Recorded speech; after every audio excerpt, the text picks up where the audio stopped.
Hello, welcome to the vlog and another one of Bid's outdoor adventures. Today's outdoor adventure, I'm going to be bike riding the Flatwoods Loop Trail. Now this is a trail in the Tampa Bay area, south of Wesley Chapel. It's actually right off of Bruce B. Downs Boulevard. You might be able to hear the traffic in the background.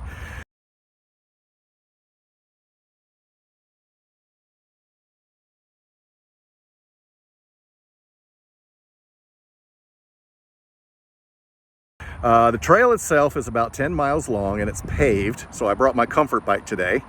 It looks like it gets you out in the middle of nature, which I hope it does, because like I said, there's a lot of traffic right beside me. So without further ado, let's find out if it does indeed take you out in nature.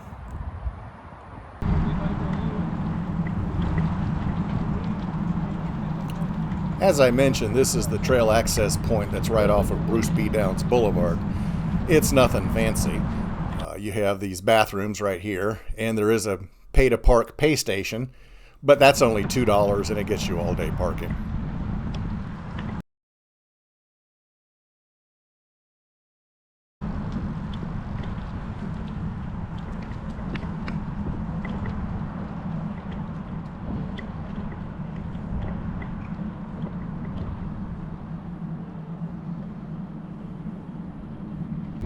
This berm I'm riding on top of is an interesting feature, and I will explain why a little later.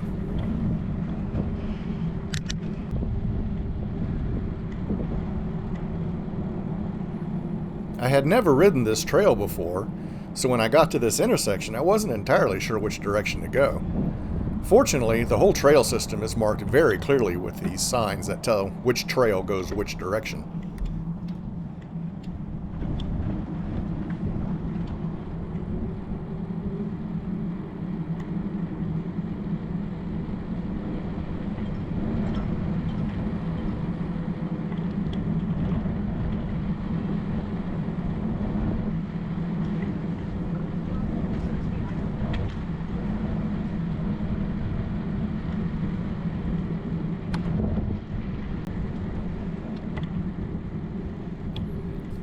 A little over a mile into the ride, and I came upon this interesting double bridge side by side. That's kind of strange.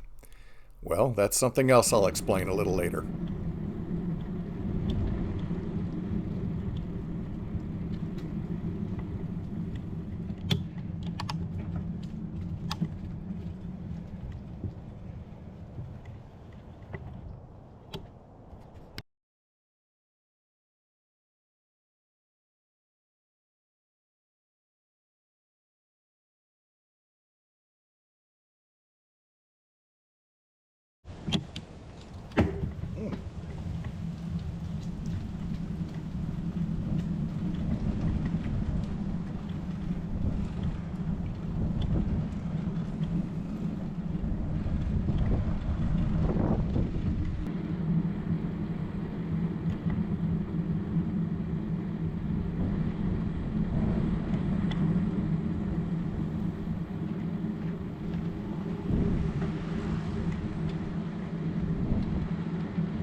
At 2 miles into the ride, you come to this intersection here.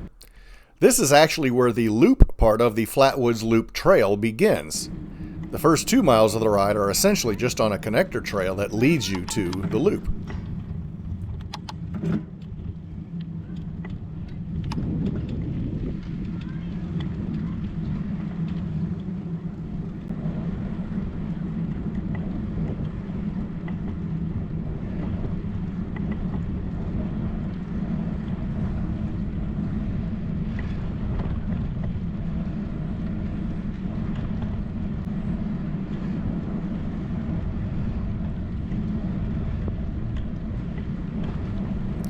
So riding along, I noticed this post on the side of the trail here, and it's a bird's nesting box. I'm thinking, well, that's a strange place to put a bird box. I mean, it's right next to the busy trail, and it's only about 5 feet off the ground.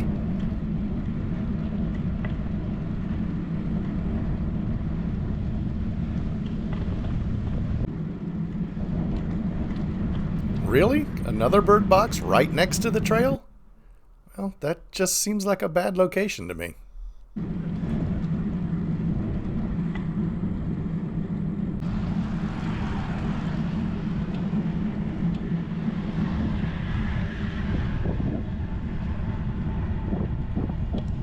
Okay, hold on. I want to pull over and get a closer look at this.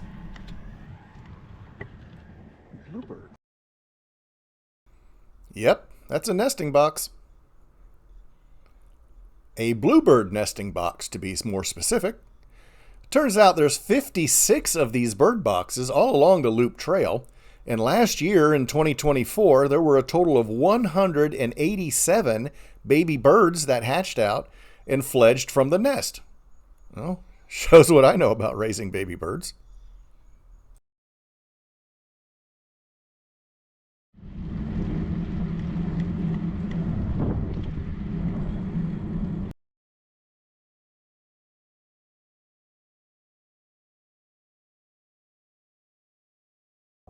In addition to the main paved trail, I've noticed there's lots of these little spur trails, unpaved trails, branching off in all directions. I have no idea where they go, but they all look fairly well groomed, and they do look fairly well marked. So it would be interesting to travel down it and see where they go. It turns out there's over 34 miles of trails available in this immediate area, trails that are both paved and unpaved, open for hiking, mountain biking, and road biking. This map gives you an idea of all your options.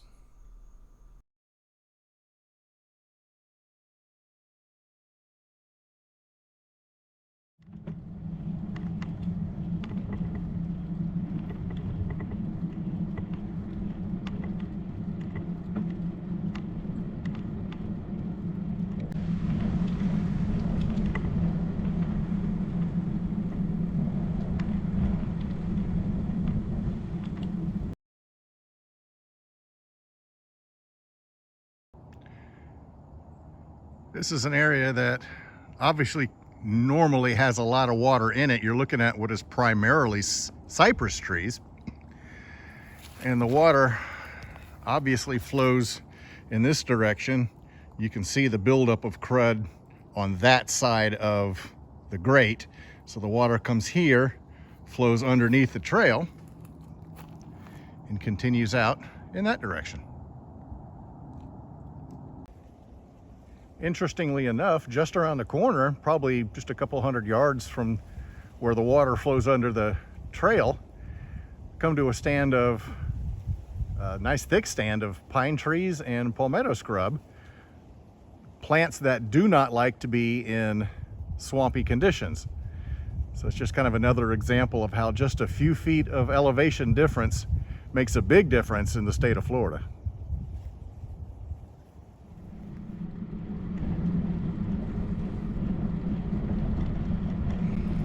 So it turns out that these drainage crossings, that strange double bridge, and the tall berm I was riding on at the beginning of the video are all related to each other, because this entire area is part of the Lower Hillsborough Flood Detention Area of about 16,000 acres, whose primary purpose is water storage and flood detention. This area was designed for temporary impoundment of floodwaters by constructing a levee on its western boundary, a dam on the Hillsborough River, and the Tampa Bypass Canal. Now, you're not going to see the dam or the bypass canal in this video, but you did see that big tall berm. These pictures are from October of 2024, when Hurricane Milton came through, and they clearly show that this area can hold a lot of water. Oh, and that strange double bridge? Turns out the taller bridge is a recent addition, built because the lower bridge would flood out in heavy rain conditions and cut off trail access.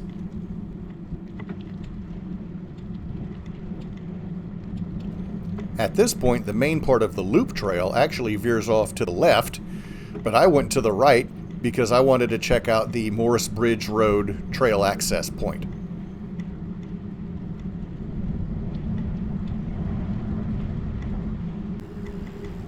The connector trail is only about a half-mile long, and it leads you straight to this point, which is the Morris Bridge Road trail access point.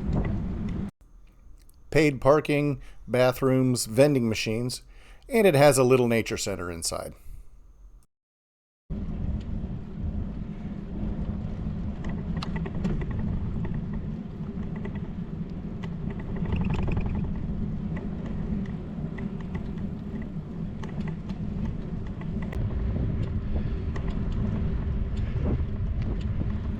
There are a couple of places along the trail where you can pull over and refill your water bottle, like this place right here.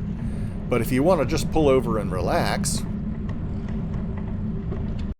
well then find yourself a shady tree and enjoy the view.